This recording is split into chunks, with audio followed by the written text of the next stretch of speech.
اتفاجئت إن حماتي نفسها اللي بتقولي خشي يا بنتي شوفي طلبات حماكي واعمليله مساج بدالي عشان ايدي بتوجعني. صاحبة القصة بتقول اسمي رحاب، عندي 28 سنة، اتجوزت من 6 سنين. اتقدملي أكتر من شخص لكن اخترت منهم الشخص المناسب. صحيح ما كانش فيه في الأول حب، لكن بعد الخطوبة ومعاملته الرقيقة ليا ومعاملته والاهتمام خلاني بعد كده اتعلقت بيه واحدة واحدة لدرجة إني حبيته حب قوي جدا. وبعد سنة من الخطوبة اتجوزنا، وبعد بالظبط أول 5 شهور كنت حامل وجبت ولد زي القمر. الظروف المعيشية بدأت تتدهور واحدة واحدة، لأن هو كان شغال عندي يعني مكان كان بياخد مرتب حلو جنب وظيفته. لما حصله مشاكل في وظيفته بدأ يشتغل شغلانة واحدة، وطبعا هو مسؤول عني وعن ابني وعن والده ووالدته، وده طبعا كان كتير عليه. وكنا كل فترة وكل مصاريفنا ما بتزيد واحدة واحدة ومسؤولياته بتزيد، لدرجة إن أنا ما كنتش بشوفه حتى وبقعد معاه إن شاء الله لو ساعة واحدة في اليوم. كان يرجع تعبان من الشغل يدوبك ياكل ويقعد معايا شوية، ولو ملحقش أقعد معاه. أنا حبيته وتعلقت بيه جدا لما شفت اهتمامه بأبوه وأمه، وكان دايما بيعاملهم أحسن معاملة، وكان شايلهم من على الأرض شيل، وطول الوقت مهتم بيهم. الصراحة كبر في نظري أكتر من الأول، لكن ما كنتش بقدر استغنى عنه أبدا.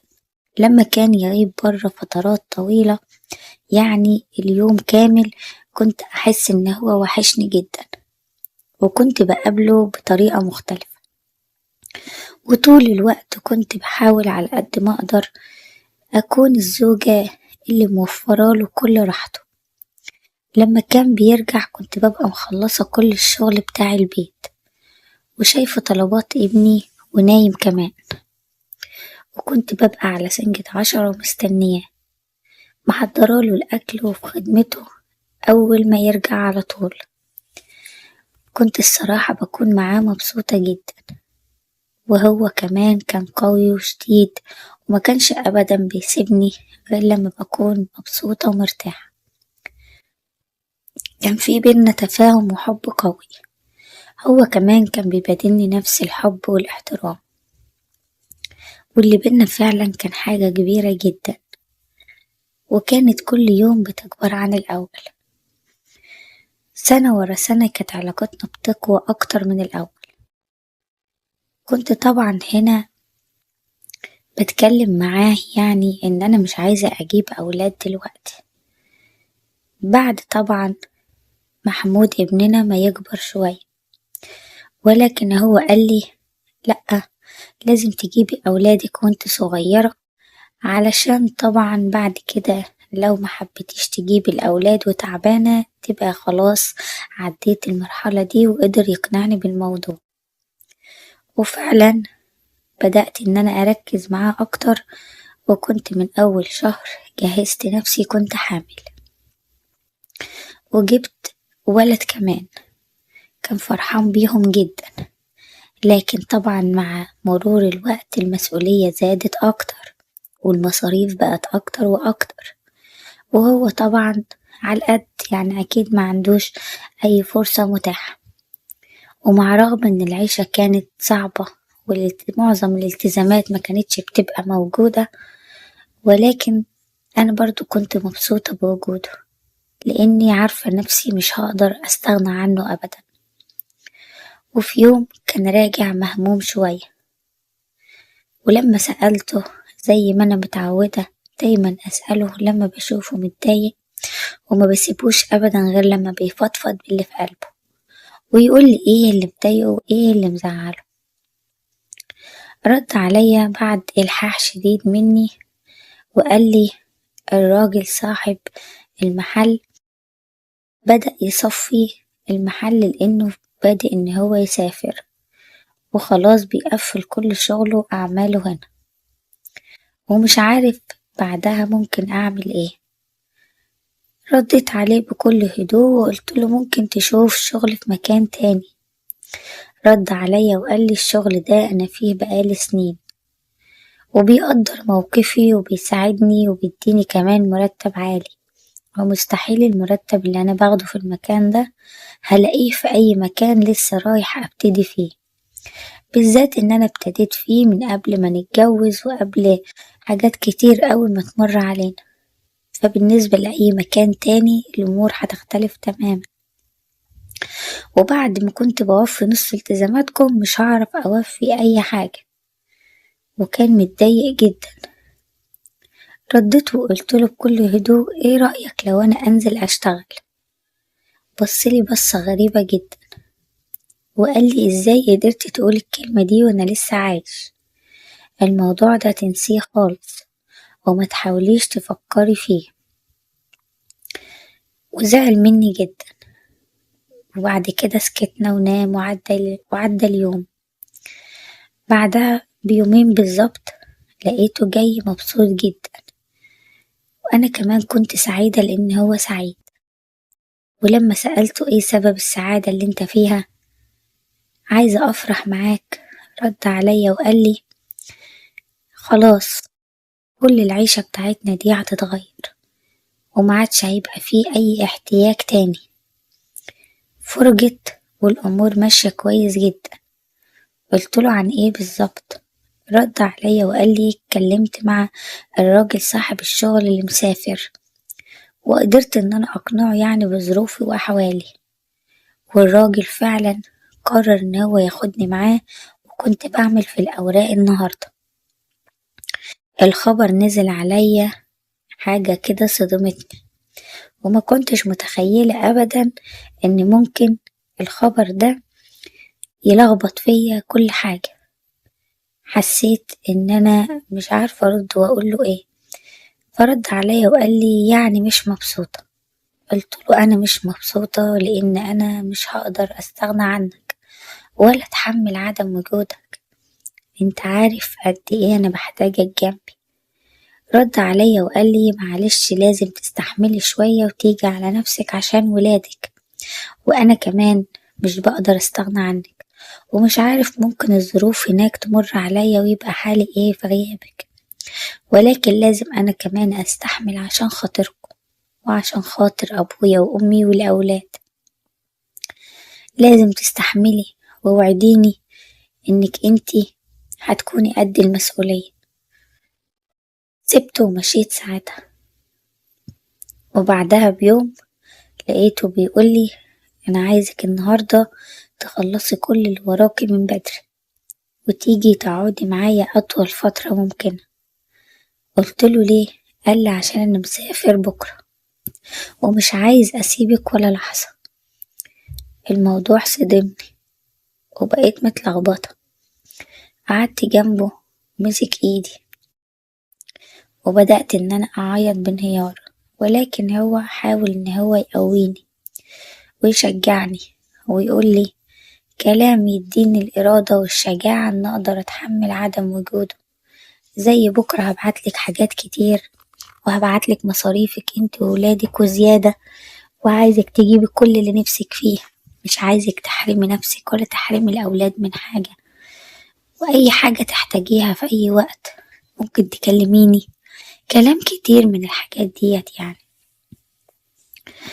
وبدأت كمان ان انا اتفهم الموقف عشان مش حابة ان هو يسافر وهو متضايق، حابة ان هو لما يسيبنا ويمشي ما يبقاش شايل همي، لاني فعلا بحبه من كل قلبي، وفعلا عدم ان انا استحمل غيابه دي مش حاجة سهلة. الموضوع ما بيفرقش ممكن عند الست اللي بيبقى مجرد ان هي عايزة جوزها جنبها، لكن الموضوع معايا مختلف تماما. انا بحبه جدا وحبي ليه ما بخلانيش اقدر استغنى عن عدم وجوده كتير. وهنا بقى بدأت الرحلة الصعبة. وضبط له شنطته وبدأ فعلا يتكل يعني لظروف طريقه ويسافر. وبعد كده لما سافر بدأ يكلمنا من هناك أول ما وصل.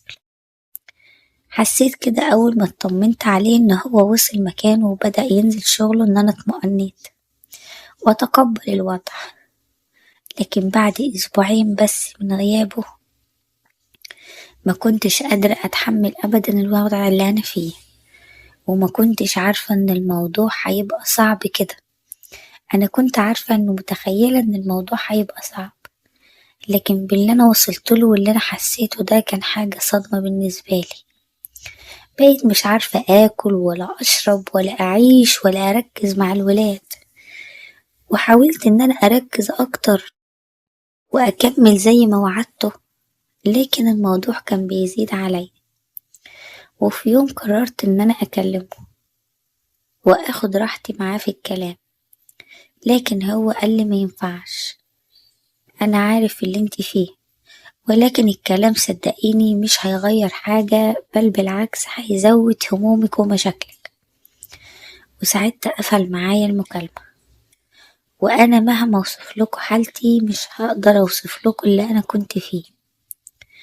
غيابه فجأة ده لخبط عندي كل حاجة، خلاني لا عايزة فلوس ولا عايزة طلبات ولا عايزة لبس ولا دهب ولا عايزة أي حاجة. كل اللي أنا عايزاه وجوده جنبي وبس. وطبعا كان لازم إن أنا أنزل وأكمل في مسؤولية حماية وحماتي وكمان الولاد. وبدأت أموري تمشي واحدة واحدة، ولكن الشيء اللي ساكن جوايا زي ما هو وبيزيد كمان. بحاول أهدي نفسي ولكن ما كانتش وسيلة، بالعكس ده كانت بتزود اشتياقي وحرماني منه. وفي يوم كنت نازلة عادي جدا عشان اشتري شوية حاجات، لقيت حماتي ست كبيرة وبتطلب مني شوية طلبات غريبة. المهم ان انا فعلا جبتهم لها. هي ما بتقدرش تتحرك كتير، هي تعبانة وعندها شوية مشاكل في رجليها وفي صحتها، طبعا بحكم السن وكده. انا جوزي ليه اختين متجوزين، بس الاختين اللي متجوزين دول مسافرين برا معظم الوقت، ما بيجوش غير اجازات، لان هم اختين متجوزين اخين برضو وشغلهم برا، وسافروا معاهم بقالهم حوالي 3 سنين، يعني بعد انا ما اتجوزت في فترة قصيرة. واحلى حاجة ان هم يعني ناس كويسين جدا وما طلبوش منهم حاجة، كتبوا الكتاب واخدوهم وسافروا على طول. ومن ساعتها هم متواصلين معانا على التليفون. وفي يوم حماية تعب جامد وما كانش قادر يتحرك بظهره، مع رغم ان هو جديد وصحته حلو، لكن الموضوع جاله فجأة بدون أي تقدمات. المهم جه أولاده البنات لما كلموه قالوله هنبعتلك نظام علاج، يعني بينحط كده مساج على الظهر عشان التعب اللي عندك ده أو شوية الالتهابات دول يروحوا. وفعلا بعد أسبوعين بعتوا العلاج اللي قالوا عليه. ولما بعتوا العلاج اتفاجئت بحماتي بتقولي خش اعملي مساج لحماكي بالعلاج ده، عشان يا بنتي انت عارفة ان مش بقدر اقف على رجليا ومش هقدر اعمله الصح بالظبط. قلت لها حاضر، ودخلت فعلا عشان اعمل اللي حماتي قالت لي عليه. وساعتها بقى كان الموضوع معايا مخليني مرتبكة جامد جدا ومش احسن حاجة، وحاسة كده ان انا مش هينفع خالص ان انا اعمل الشيء ده. مجرد بس ما حاولت ان انا اعمل العلاج والمساج حسيت ان انا متلخبطة وايدي بدأت ترتعش بقوة جامدة. هو حس بارتباكي وحس قد ايه ان انا رجع وان انا مش في احسن حال. فعلا حاولت ان انا اضغط على نفسي وعملت له فعلا المساج زي ما حماتي طلبت مني. وبعد ما خلصت اخدت بعضي جري وطلعت على شقتي. طلعت فوق وانا بقى خلاص على الآخر ومش قادرة أتحمل أي حاجة. قفلت على نفسي وقلت أقعد شوية، وبعدها رنيت على جوزي، مردش عليا لأن كان تقريبا في الشغل. حاولت إن أنا أعمل أي حاجة تهدي معايا الدنيا، ولكن ما عرفتش أوصل لحاجة. اتعصبت أكتر واتضايقت أكتر وأكتر، وبعدها نزلت كملت شغلي عادي لأني ما كنتش خلصت شغلي تحت في البيت. حضرت الأكل وأكلنا وعملت كل المطلوب وأنا مش طايقة نفسي ولا طايقة أي حد ممكن يكون هو بيكلمني. حماتي بتكلمني على حاجة معينة والولاد اتعصبت عليهم بطريقة قوية جدا. الكل كان مستغرب شكلي الملخبط وأسلوبي اللي مش مفهوم. بعدها دخلت رنيت على جوزي وأنا كلي ضيقة وزهق، وبصوت عالي بقيت أتخانق معاه وبقوله لازم ترجع بقى، بقالك أكتر من سنة اهوت وأنا خلاص الموضوع فاض بيا، هترجع امتى؟ رد عليا وهداني وقالي طبعا أنا هنا مش بلعب، أنا هنا عشان تأسيس مستقبلك انتي وولادك. ومشيت الحياة على كده. كنت كل ما أتخانق وأحس إن أنا متضايقة أروح أكلمه، وكانوا نفس الكلمتين اللي عنده. وبعد مرور السنة وشهرين وأنا طول الوقت ده كان حماية معظم الوقت بيطلب مني موضوع المساج. بعدها في يوم كنت متضايقة جدا، رحت عند أهلي قضيت اليوم كله، وتاني يوم جبت الولاد وجيت.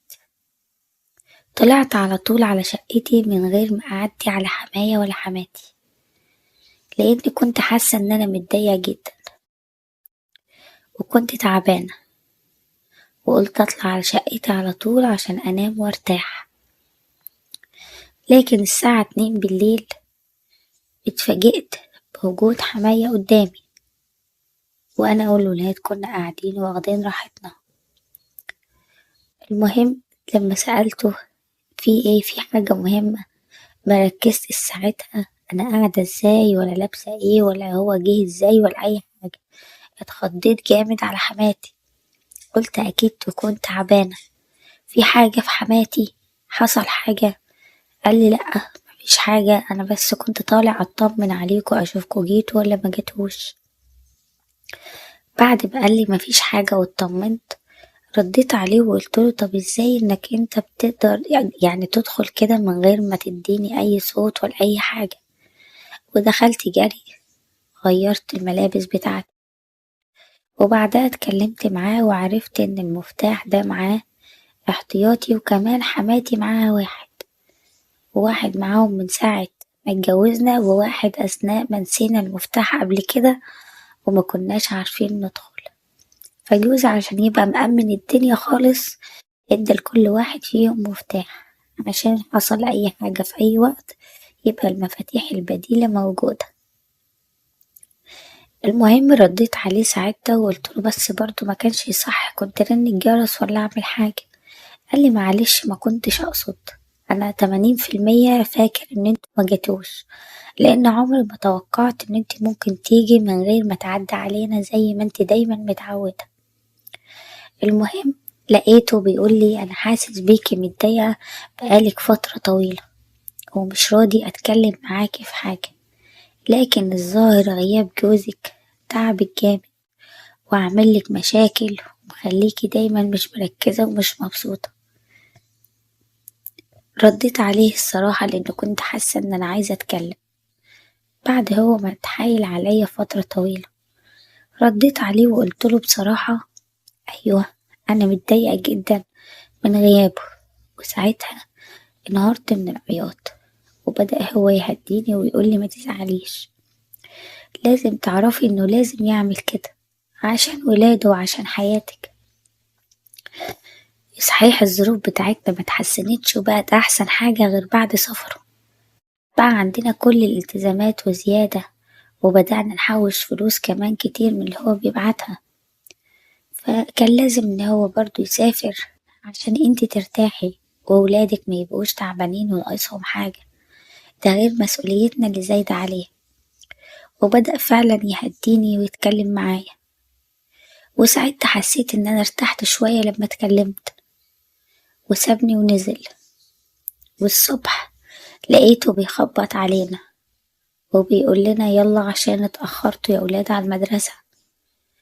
في اليوم ده انا قمت الصبح تعبانة شوية، وكنت حاسة ان انا عايزة اروح اكشف واطمن، وفعلا انا عملت كده.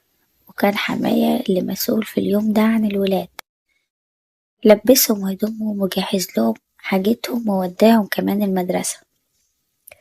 وساعتها بدأ يركز معايا، ولما عرف ان انا تعبانة راح معايا عند الدكتور، ما سابنيش ولا لحظة. وعرف ان شوية المشاكل اللي عندي دول بسبب يعني ان جوزي مش موجود. وساعتها بدأ يتكلم معايا ويقول لي لازم تحاولي تساعدي نفسك عشان ما يحصلكيش كل شوية ظروف التعب دي. رديت وقلت له حاولت كتير، لكن عشان مش متعودة معرفتش ابدا ان انا اوصل لحاجة. لقيته بيرد عليا وبيقول لي لو حابة ان انا اساعدك مفيش مشكلة، المهم انك انتي ما تبقيش متضايقة عشان انا ما بستحملش انك تبقي متضايقة. دايما عايزك مبسوطة وعايزك مخلية بالك من نفسك ومن الاولاد.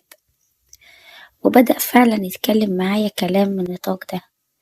شكرته جدا وبقيت مبسوطة انه مهتم بيا. وتاني يوم لقيته جاي من برا وجايب حاجات كتير ليا انا والاولاد والحماتي.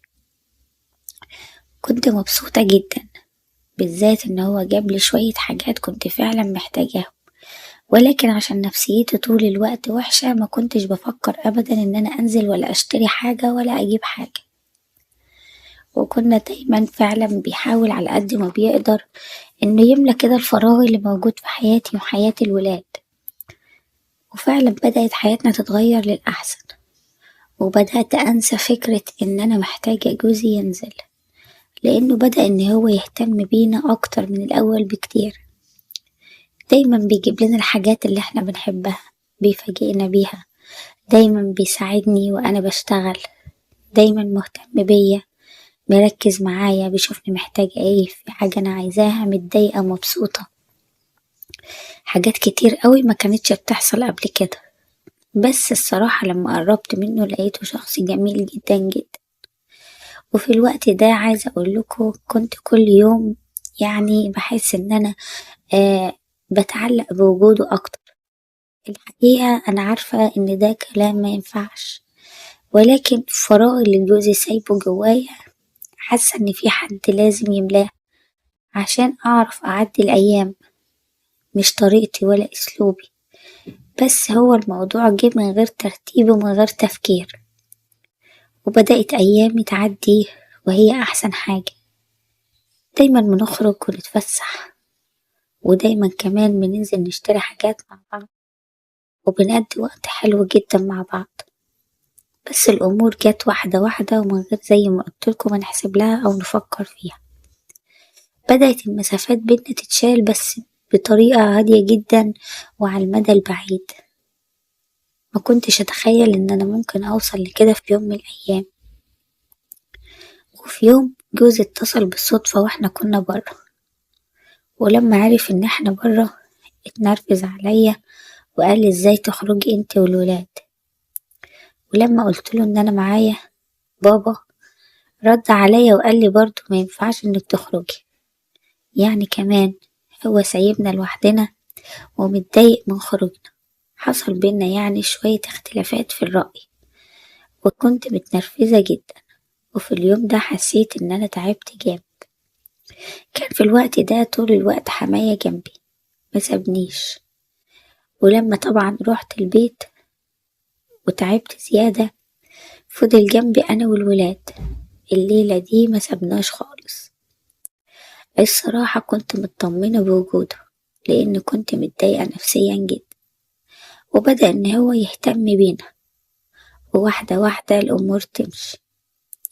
وفي يوم لقيت حماتي تعبانة جامد، أخدناها ورحنا للدكتور وبدأ إن احنا نطمن عليها واحدة واحدة.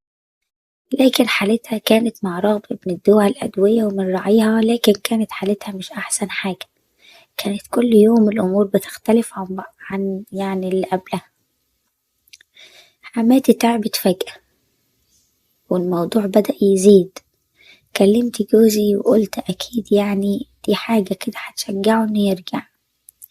ما كنتش بفكر في الفلوس ولا إنه يسافر تاني أو لأ أو أي حاجة، غير إن أنا كنت بفكر إمتى ينزل وإزاي، لأن كان غصب عني الموضوع. لكن حماتي مع الأسف اتوفت، وبعدها حياتنا كلها اتغيرت. مع رغم إن هي ما كانتش بتتحرك من مكانها كتير، لكن سابت فراغ قوي جدا جدا من ساعة ما سابتنا، والموضوع فعلا اختلف معانا. ومع رغم إن هي وحماية يعني بعيد كل البعد عن بعض من سنين طويلة، لكن زعل عليها جامد وكان متضايق جدا في عدم وجودها، وكان دايما يكلمنا عنها وعن الأيام الحلوة اللي كانوا مقضيينها سوا. كنت الصراحة كل ما بسمع منه الكلام ده بحبه جدا وبحترمه أكتر وأكتر، إنه فعلا فاكر ليها الأيام الحلوة وزعل عليها لما سابته. ولما سألته ليه ما اتجوزتش بعد ما تعبت، لأن بقالها فترة طويلة جدا تعبانة، رد عليا وقال لي ما كنتش أقدر أزعلها وأحسسها بظروفها اللي هي مش أحسن حاجة، لأنها فعلا كانت غالية عندي. طول عمري وأنا بحرص إنها دايما أراعيها وأراعي مشاعرها وإني مزعلهاش، وبرضه بفتكر لها الأيام الحلوة، وكانت الأيام الحلوة دي بتخليني أقدر أتحمل كل الحاجات اللي أنا محتاجها. في اليوم ده كان زعلان عشانها جدا، وطبعا من هنا بدأ إن هو يقعد معانا، مكناش بنسيبه. بقينا مقيمين معاه في الشقة تحت، بناكل وبنشرب، ودايما كان جوزي بيوصينا عليه. وهو الصراحة دخل في حالة وحشة جدا جدا بعد ما سابته. في الوقت ده كان كل المسافات بتتشال ما بينا واحدة واحدة. آخر حاجة كنت ممكن أتوقعها إن ممكن يحصل اللي حصل، لحد ما في يوم فعلا حصل اللي ما كنتش حابة إن هو يحصل. وده طبعا غلط كبير مني وهو كمان، بس ساعات كتير بيحصل حاجات خارج إرادة الشخص، ما بيبقاش عامل ليها حساب، من كتر ما قوة تحمله بيتحمل على نفسه بيجي وقت وبينهار.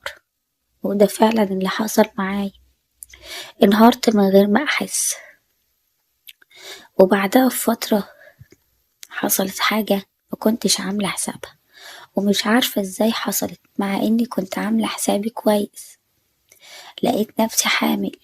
الموضوع نزل عليا كصدمة، وهو كمان ما كانش مصدق نفسه.